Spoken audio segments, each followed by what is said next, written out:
Assalamu alaikum class 5. I hope you all are fine. Students, today is your third lecture of summer vacation work.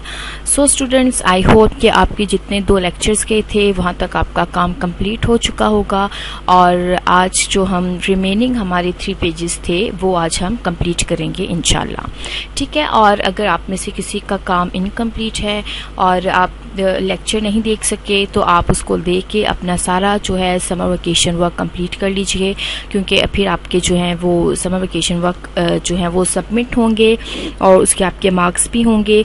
तो that's why अगर आपका कोई काम missing है उसको आप कंप्लीट कर लीजिए, ठीक है स्टूडेंट्स। आज के जो हमारी गाइडलाइंस है हॉलीडे होमवर्क की वो हम करेंगे पेज नंबर 7, 9, 10, क्योंकि प्रीवियस लेक्चर में हमने पेज नंबर जो था वो 8 कर लिया था इंस्टेड ऑफ 7। तो आज हम करेंगे 7, 9 एंड 10, ठीक है। हमारा जो पेज नंबर 7 है उसमें जो आपका क्वेश्चन नंबर 9 है, this one, draw one opaque and transparent object, ठीक है। यहाँ आपने कोई ओपेक ऑब्जेक्ट ड्रॉ करना है और यहाँ आपने ट्रांसपेरेंट ऑब्जेक्ट ड्रॉ करना है। ओपेक ऑब्जेक्ट मीन्स आपको पता है ओपेक ऑब्जेक्ट्स कौन से होते हैं। ओपेक ऑब्जेक्ट्स ऐसे ऑब्जेक्ट्स होते हैं जिनमें से लाइट नहीं गुजर सकती, ठीक है। ऐसी चीज़ें जिनमें से लाइट नहीं गुजर सकती वो ओपेक ऑब्जेक्ट होते हैं, और ऐसी चीज़ें जिनमें से लाइट गुजर जाती है वो होते हैं ट्रांसपेरेंट ऑब्जेक्ट्स। तो आप कोई सी भी उनकी कोई भी एक एग्जाम्पल जो है वो आप यहाँ पे ड्रॉ कर लें, ठीक है, और साथ उसका नेम भी लिख लीजिएगा।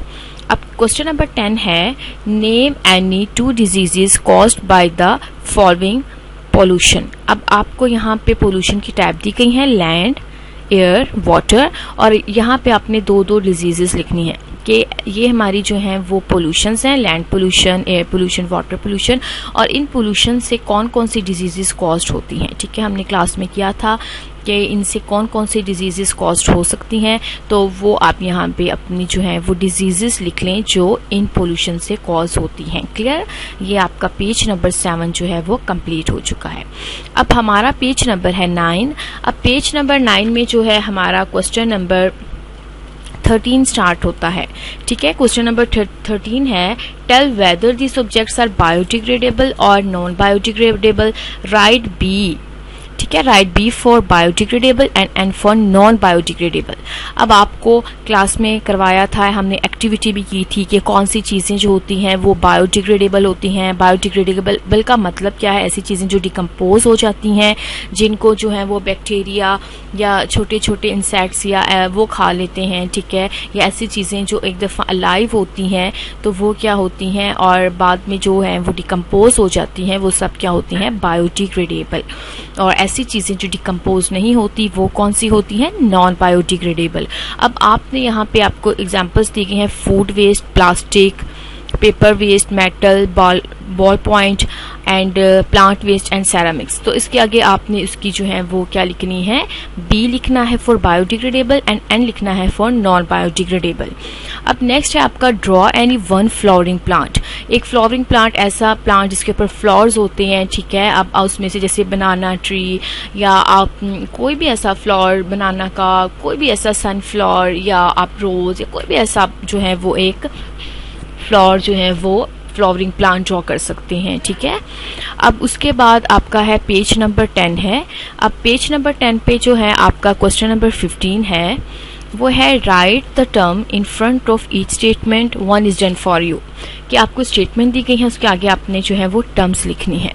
फॉर एग्जाम्पल फर्स्ट क्या है, they have their own light. अब जिसकी अपनी लाइट होती है वो कौन सी चीज़ें होती हैं, ल्यूमिनस, ठीक है।